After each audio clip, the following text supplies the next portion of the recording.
जय जोहार। गुजरात के राज्यपाल आचार्य देवव्रत जी, यहां लोकप्रिय मुख्यमंत्री श्रीमान भूपेंद्र भाई पटेल, गुजरात भारतीय जनता पार्टी के अध्यक्ष जगदीश विश्वकर्मा जी, गुजरात सरकार में मंत्री नरेश भाई पटेल, जयराम भाई गामित, संसद के मेरे पुराने साथी मनसुख भाई वसावा, मंच पर उपस्थित भगवान बिरसा मुंडा के परिवार के सभी सदस्यगण, देश के कोने कोने से इस कार्यक्रम का हिस्सा बन रहे मेरे आदिवासी भाई बहन, अन्य सब महानुभाव और देश के अनेक कार्यक्रम इस समय चल रहे हैं। अनेक लोग हमारे साथ टेक्नोलॉजी से जुड़े हुए हैं, गवर्नर श्री हैं, मुख्यमंत्री हैं, मंत्री हैं। मैं उनको भी जनजातीय गौरव दिवस की बहुत बहुत शुभकामनाएं देता हूं।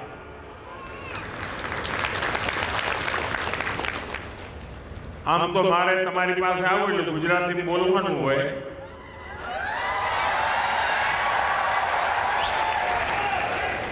પણ અત્યારે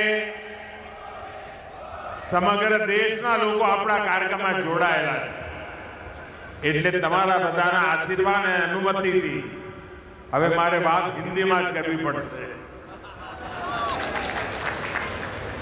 मां नर्मदा की ये पावन धरती आज एक और ऐतिहासिक आयोजन की साक्षी बन रही है। अभी 31 अक्टूबर को हमने यहां सरदार पटेल की 150वीं जयंती मनाई। हमारी एकता और विविधता को सेलिब्रेट करने के लिए भारत पर्व शुरू हुआ और आज भगवान बिरसा मुंडा की 150वीं जयंती के इस भव्य आयोजन के साथ हम भारत पर्व की पूर्णता के साक्षी बन रहे हैं। मैं इस पावन अवसर पर भगवान बिरसा मुंडा को प्रणाम करता हूं। आजादी के आंदोलन में गुजरात, राजस्थान, मध्य प्रदेश और पूरे जनजातीय क्षेत्र में आजादी की अलग जगाने वाले गोविंद गुरु का आशीर्वाद भी हम सबके साथ जुड़ा हुआ है। मैं इस मन से गोविंद गुरु को भी प्रणाम करता हूं। अभी कुछ देर पहले मुझे देव मोगरा माता के दर्शन का भी सौभाग्य प्राप्त हुआ।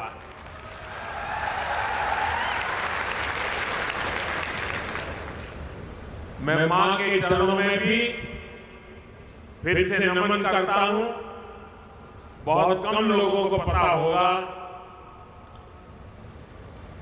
काशी विश्वनाथ कॉरिडोर उसकी चर्चा होती है, उज्जैन महाकाल की चर्चा होती है, अयोध्या के राम मंदिर की चर्चा होती है, केदारनाथ धाम की चर्चा होती है।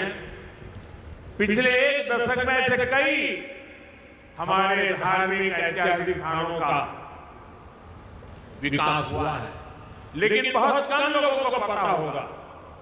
मैं 2003 में मुख्यमंत्री के रूप में जब कन्या शिक्षा के लिए देरियापाड़े में आया था और तब मैं मां के चरणों में नमन करने गया था और उस समय वहां की जो स्थिति मैंने देखी थी एक छोटी सी झोपड़ी जैसी जगह थी और मेरे जीवन में जो पुनर्निर्माण के अनेक काम हुए होंगे तो उसकी अगर मैं गर्व के साथ कह सकता हूं, उसकी शुरुआत देवमोगरा माता के इस स्थान के विकास से हुई।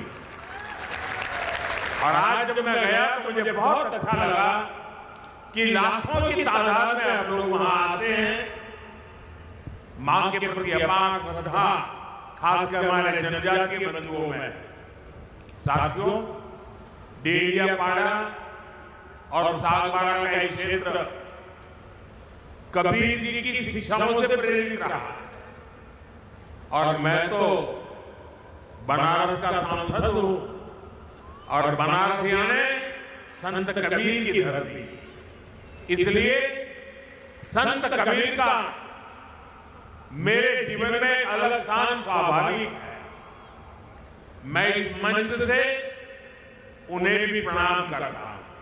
साथियों, आज यहां देश के विकास और जनजातीय कल्याण से जुड़े कई प्रोजेक्ट का लोकार्पण और शिलान्यास हुआ।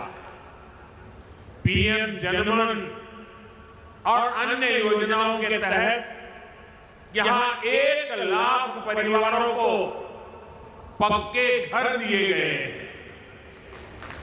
बड़ी संख्या में एकलव्य मॉडल स्कूलों और आश्रम स्कूलों का लोकार्पण एवं शिलान्यास किया गया।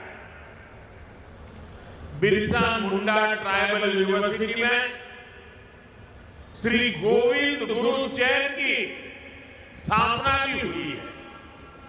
स्वास्थ्य, सड़क और यातायात से जुड़े कई और प्रोजेक्ट भी शुरू हुए हैं।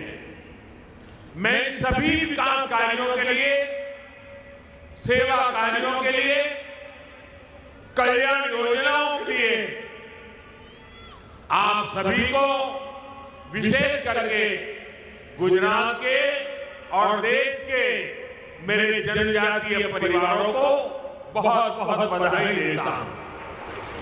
साथियों, 2021 में हमने भगवान बिरसा मुंडा की जयंती को जनजातीय गौरव दिवस के रूप में मनाने की शुरुआत की थी। जनजातीय गौरव हजारों वर्षों से हमारे भारत की चेतना का अभिन्न हिस्सा रहा है। जब जब देश के सम्मान, स्वाभिमान और स्वराज की बात आई तो हमारा आदिवासी समाज सबसे आगे खड़ा हुआ। हमारा स्वतंत्रता संग्राम इसका सबसे बड़ा उदाहरण है।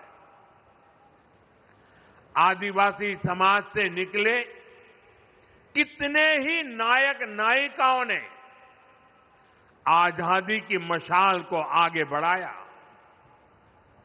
तिलका मांझी, रानी गाइदिन्ल्यू, सीधो कान्हो, भैरव मुर्मू, बुद्धो भगत, जनजातीय समाज को प्रेरणा देने वाले अल्लूरी सीताराम राजू, इसी तरह मध्य प्रदेश के तात्या भील, छत्तीसगढ़ के वीर नारायण सिंह, झारखंड के तेलंगा खड़िया, असम के रूपचंद कंवर और ओडिशा के लक्ष्मण नायक, ऐसे कितने ही वीरों ने आजादी के लिए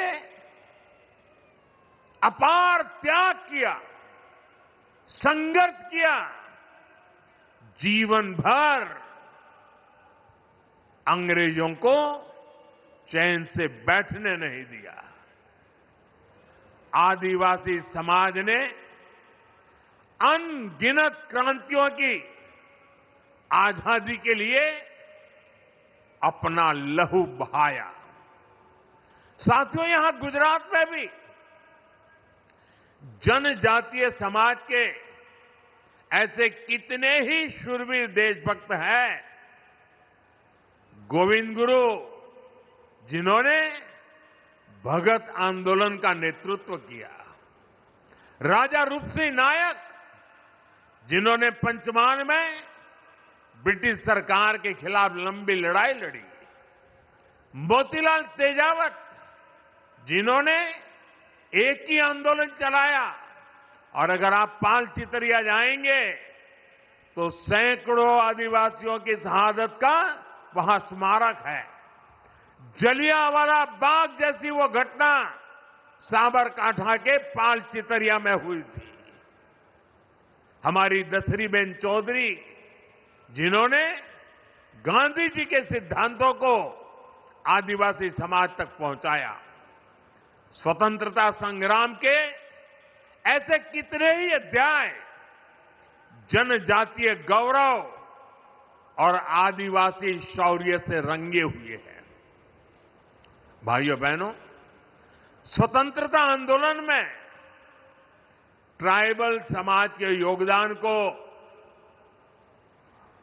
हम भुला नहीं सकते हैं, और आजादी के बाद यह काम होना चाहिए था। लेकिन कुछ ही परिवारों को आजादी का श्रेय देने के मोह में मेरे लक्षावधि आदिवासी भाई बहनों की त्याग, तपस्या, बलिदान को नकार दिया गया। और इसलिए 2014 के पहले देश में कोई भगवान बिरसा मुंडा को याद करने वाला नहीं था। सिर्फ उनके अगल बगल के गांव तक पूछा जाता था। हमने उस परिस्थिति को बदला। क्यों? हमारी अगली पीढ़ी को भी पता होना चाहिए कि मेरे आदिवासी भाई बहनों ने हमें कितना बड़ा तोहफा दिया है, आजादी दिलवाई है। और इसी काम को जिंदा करने के लिए, आने वाली पीढ़ी को स्मरण रहे इसलिए हमने देश में कई ट्राइबल म्यूजियम बनाए जा रहे हैं। यहां गुजरात में भी राजपीपला में ही 25 एकड़ विशाल ट्राइबल म्यूजियम के लिए जमीन पर बहुत बड़ा म्यूजियम आकार ले रहा है। अभी कुछ दिन पहले मैं छत्तीसगढ़ भी गया था। वहां भी मैंने शहीद वीर नारायण सिंह जनजातीय संग्रहालय का लोकार्पण किया था। वैसे ही रांची में जिस जेल में भगवान बिरसा मुंडा रहे, उस जेल में अब भगवान बिरसा मुंडा को और उस समय की आजादी के आंदोलन को लेकर के एक बहुत भव्य म्यूजियम बनाया गया है। साथियों, आज श्री गोविंद गुरु उनके नाम से एक चेयर जनजातीय भाषा संवर्धन केंद्र के रूप में उसकी स्थापना की गई है। यहां भील, गामित, वसावा, गरासिया, कोंकणी, संथाल, राठवा, नायक, दबला, चौधरी, कोकणा, कुंभी, वर्ली, डोडिया, ऐसी सभी जनजातियों की उनकी बोलियों पर अध्ययन होगा। उनसे जुड़ी कहानियां और गीतों को संरक्षित किया जाएगा। जनजातीय समाज के पास हजारों वर्षों के अनुभवों से सीखा हुआ ज्ञान का अपार भंडार है। उनकी जीवन शैली में विज्ञान छिपा है। उनकी कहानियों में दर्शन है। उनकी भाषा में पर्यावरण की समझ है। श्री गोविंद गुरु चेयर इस समृद्ध परंपरा से नई पीढ़ी को जोड़ने का काम करेगी। साथियों, आज जनजातीय गौरव दिवस का ये अवसर हमें उस अन्याय को भी याद करने का अवसर देता है जो हमारे करोड़ों आदिवासी भाई बहनों के साथ किया गया। देश में 6 दशक तक राज करने वाली कांग्रेस ने आदिवासियों को उनके हाल पर छोड़ दिया था। आदिवासी इलाकों में कुपोषण की समस्या थी, स्वास्थ्य सुरक्षा की समस्या थी, शिक्षा का अभाव था, कनेक्टिविटी का तो नामो निशान नहीं था।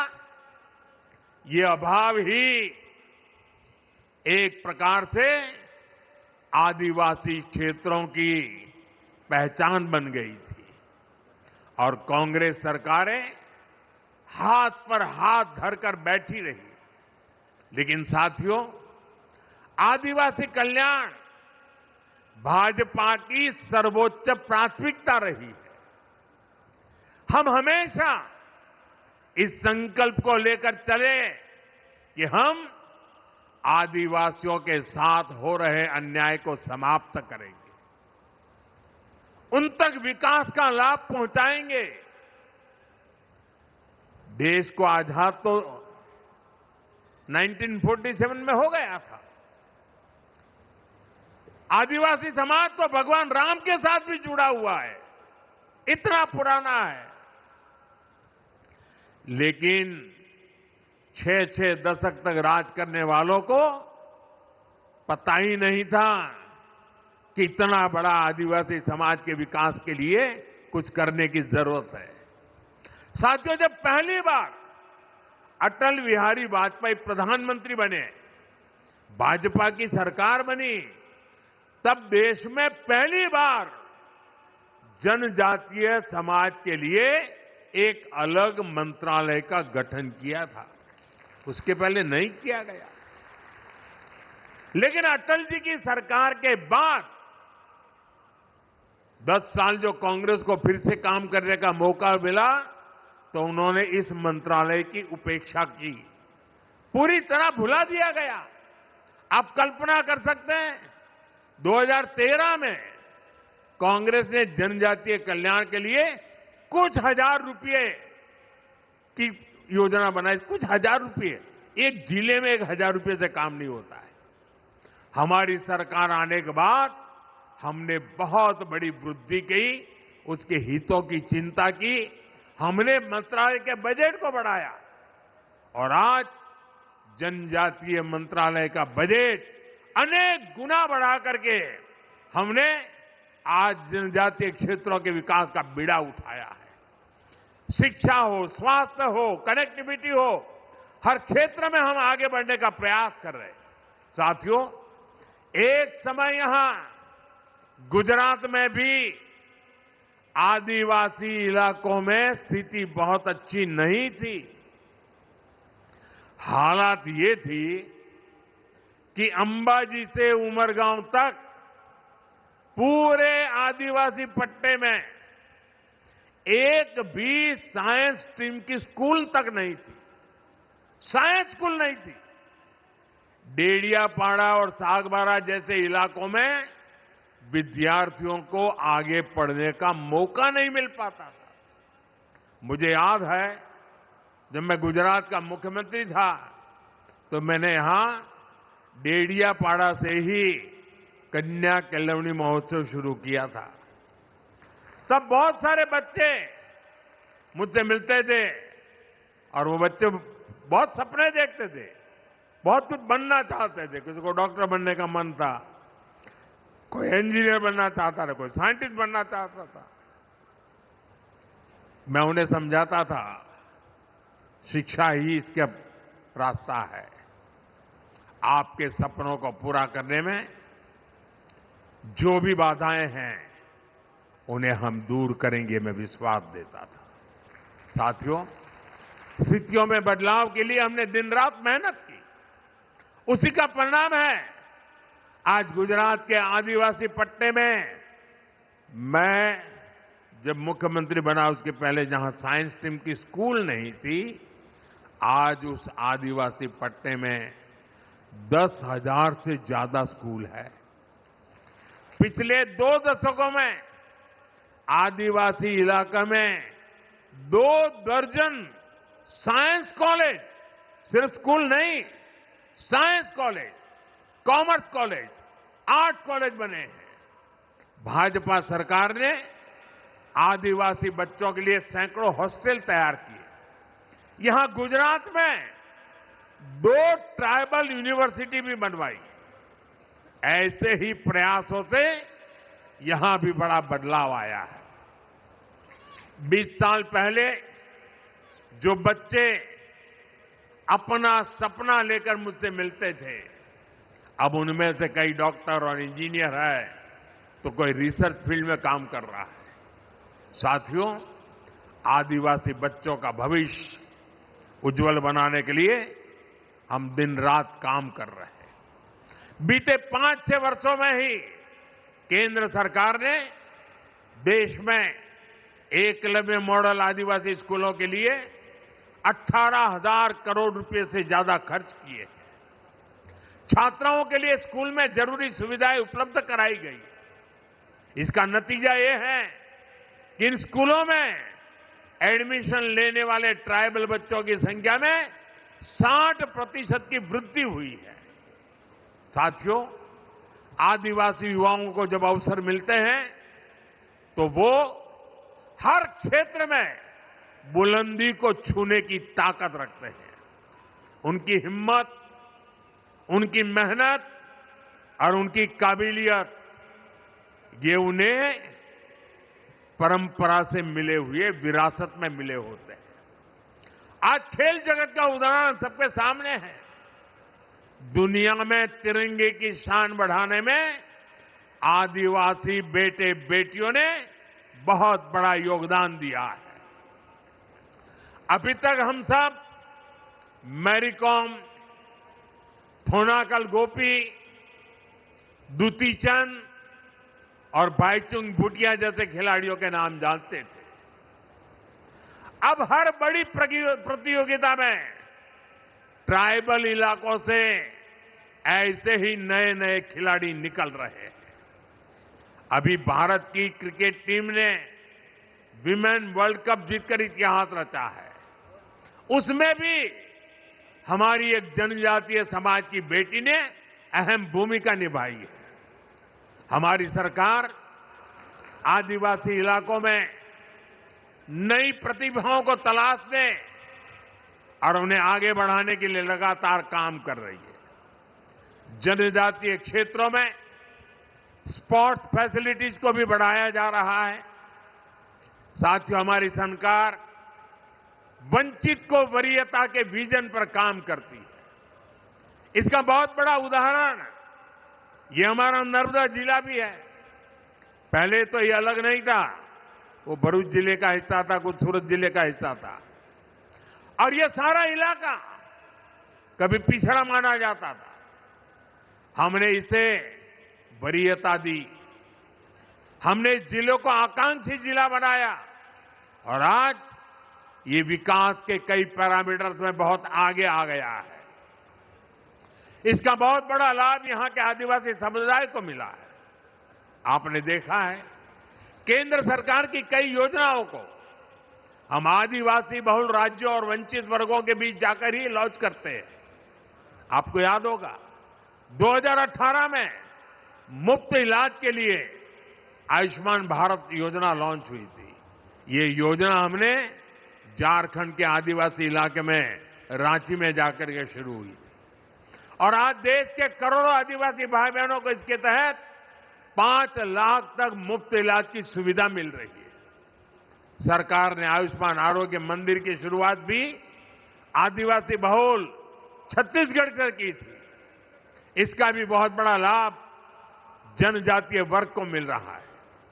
साथियों, आदिवासियों में भी जो सबसे पिछड़े आदिवासी हैं, हमारी सरकार उन्हें विशेष प्राथमिकता दे रही है। जिन क्षेत्रों में आजादी के इतने दशक बाद भी जहां न बिजली थी, न पानी पहुंचाने की व्यवस्था थी, न सड़क थी, न अस्पताल की सुविधा थी, इन इलाकों के विकास का विशेष अभियान चलाने के लिए हमने झारखंड के खूंटी से पीएम जनमन योजना शुरू की थी। भगवान बिरसा मुंडा के गांव में गया था उस मिट्टी को माथे पर चढ़ा करके मैंने आदिवासियों के कल्याण के संकल्प लेकर के निकला हुआ इंसान हूं। और देश का मैं पहला प्रधानमंत्री था जो भगवान बिरसा मुंडा के घर गया था। और आज भी भगवान बिरसा मुंडा के परिवारजनों के साथ मेरा उतना ही गहरा नाता रहा है। पीएम जनधन योजना पर 24,000 करोड़ रुपए खर्च किए जा रहे हैं। साथियों, धरती आबा जनजातीय ग्राम उत्कर्ष अभियान भी पिछड़े आदिवासी गांवों के विकास की नई गाथा लिख रहा है। देश भर में अब तक 60,000 से अधिक गांव इस अभियान से जुड़ चुके हैं। इनमें से हजारों गांव ऐसे हैं जहां पहली बार पीने का पानी पाइपलाइन से पहुंचा है और सैकड़ों गांवों में टेलीमेडिसिन की सुविधा शुरू हुई है। इस अभियान के तहत ग्राम सभाओं को विकास की धुरी बनाया गया है। गांवों में स्वास्थ्य, शिक्षा, पोषण, कृषि और आजीविका पर सामुदायिक योजनाएं तैयार हो रही है। ये अभियान दिखाता है कि अगर कुछ ठान लिया जाए तो हर असंभव लक्ष्य भी संभव बन जाता है। साथियों, हमारी सरकार आदिवासियों के जीवन से जुड़े हर पहलू को ध्यान में रखकर काम कर रही है। हमने वन उपज की संख्या को 20 से बढ़ाकर करीब 100 किया है। वन उपज पर एमएसपी बढ़ाई। हमारी सरकार मोटे अनाज, श्री अन्न को खूब बढ़ावा दे रही है, जिसका फायदा आदिवासी क्षेत्रों में खेती करने वाले हमारे आदिवासी भाई बहनों को मिल रहा है। गुजरात में हमने आपके लिए वन बंधु कल्याण योजना शुरू की थी। इसको आपको एक नई आर्थिक मजबूती मिली। और मुझे याद है जब उस योजना को मैंने शुरू किया था तो महीनों तक अलग अलग आदिवासी क्षेत्रों से लोग मेरा धन्यवाद करने और मुझे सम्मानित करने के लिए आते। इतनी बड़ी परिवर्तनकारी थी। मुझे आज खुशी है कि भूपेंद्र भाई उस वन बंधु कल्याण योजना का विस्तार कर रहे हैं और अब उसे जनजातीय कल्याण योजना के रूप में नए विस्तृत कार्यक्रमों के साथ आपकी सेवा में प्रस्तुत किया जा रहा है। भाइयों बहनों, आदिवासी समुदायों में सिकल सेल ये बीमारी एक बहुत बड़ा खतरा रही है। इससे निपटने के लिए जनजातीय इलाकों में डिस्पेंसरी, मेडिकल सेंटर और हॉस्पिटल की संख्या बढ़ाई गई है। सिकल सेल बीमारी से निपटने के लिए राष्ट्रीय स्तर पर अभियान चल रहा है। इसके तहत देश में 6 करोड़ आदिवासी भाई बहनों की स्क्रीनिंग हो चुकी है। साथियों, नई राष्ट्रीय शिक्षा नीति के तहत स्थानीय भाषा में पढ़ाई की सुविधा भी दी जा रही है। आदिवासी समाज के जो बच्चे केवल भाषा के कारण पिछड़ जाते थे, वो अब स्थानीय भाषा में पढ़ाई करके खुद भी आगे बढ़ रहे हैं और देश की तरक्की में अपना ज्यादा से ज्यादा योगदान दे रहे हैं। साथियों, हमारे गुजरात के आदिवासी समाज के पास कला की भी अद्भुत पूंजी है। उनकी पेंटिंग्स, उनकी चित्रकलाएं अपने आप में खास है। एक बेटी वहां चित्र लेकर के बैठी है, वो देने के लिए लाई लगती है। ये हमारे एसपी जी के लोग जरा ले लो इस बेटी के पास से। यहां से मुझे लगता है कुछ वर्ली पेंटिंग भी दिखता है उसमें। धन्यवाद बेटा, आपका अगर उसमें अता पता होगा तो मैं चिट्ठी लिखूंगा आपको।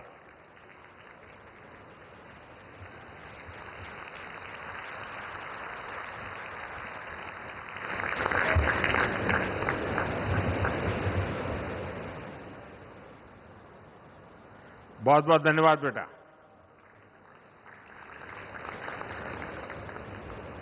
कला, चित्र ये यहां सहज है। हमारे परेश भाई राठवा जैसे चित्रकार जो इन विधाओं को आगे बढ़ा रहे हैं और मुझे संतोष है कि हमारी सरकार ने परेश भाई राठवा को पद्म पुरस्कार से सम्मानित किया है।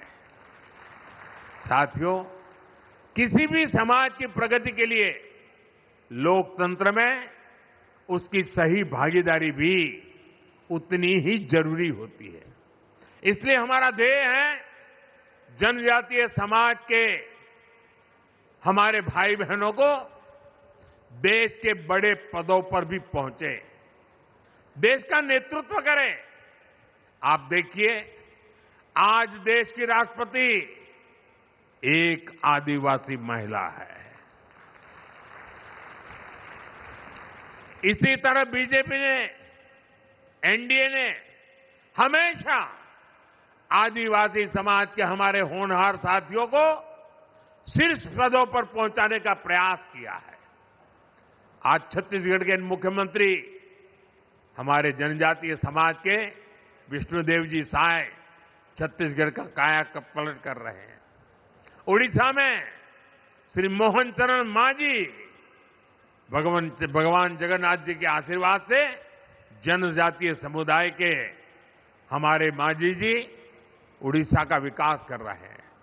अरुणाचल प्रदेश में हमारे जनजातीय बंधु प्रेमा खांडू जी मुख्यमंत्री के रूप में काम कर रहे हैं। नागालैंड में हमारे जनजातीय बंधु नेफ्यू रियो काम कर रहे हैं। हमने कई राज्यों में आदिवासी मुख्यमंत्री बनाए। देश के कई राज्यों की विधानसभाओं में हमारी पार्टी ने आदिवासी स्पीकर बनाए। हमारे गुजरात के मंगूभाई पटेल मध्य प्रदेश में गवर्नर है। हमारी केंद्र सरकार में सर्बानंद जी सोनोवाल आदिवासी समाज से हैं और पूरी शिपिंग मिनिस्ट्री संभाल रहे हैं। वे कभी आसाम के मुख्यमंत्री हुआ करते थे। साथियों, इन सभी नेताओं ने देश की जो सेवा की है, देश के विकास में जो योगदान दिया है, वह अतुलनीय है, अभूतपूर्व है। साथियों, आज देश के पास सबका साथ सबका विकास के मंत्र की ताकत है। इसी मंत्र ने बीते वर्षों में करोड़ों लोगों का जीवन बदला है। इसी मंत्र ने देश की एकता को मजबूती दी है और इसी मंत्र ने दशकों से उपेक्षित जनजातीय समाज को मुख्य धारा से जोड़ा है। इतना ही नहीं, संपूर्ण समाज का नेतृत्व हो रहा है। इसलिए आज भगवान बिरसा मुंडा की 150वीं जयंती के पावन पर्व पर हमें सबका साथ सबका विकास के मंत्र को मजबूत करने की शपथ लेनी है। न विकास में कोई पीछे रहे, न विकास में कोई पीछे छूटे। यही धरती आबा के चरणों में सच्ची श्रद्धांजलि है। मुझे विश्वास है हम सब एक साथ मिलकर आगे बढ़ेंगे और विकसित भारत के सपने को पूरा करेंगे। इसी संकल्प के साथ आप सभी को एक बार फिर जनजातीय गौरव दिवस की शुभकामनाएं। और मैं देशवासियों को कहूंगा कि ये जनजातीय गौरव दिवस, इसमें हमारी मिट्टी की महक है, इसमें हमारे देश की परंपराओं को जीने वाले जनजातीय समुदाय की परंपरा भी है, पुरुषार्थ भी है और आने वाले युग के लिए आकांक्षाएं भी है। और इसलिए भारत के हर कोने में हमेशा हमेशा हमने 15 नवंबर को भगवान बिरसा मुंडा के जन्म दिवस को, जनजातीय गौरव दिवस को अत्यंत गौरव के साथ मनाना है।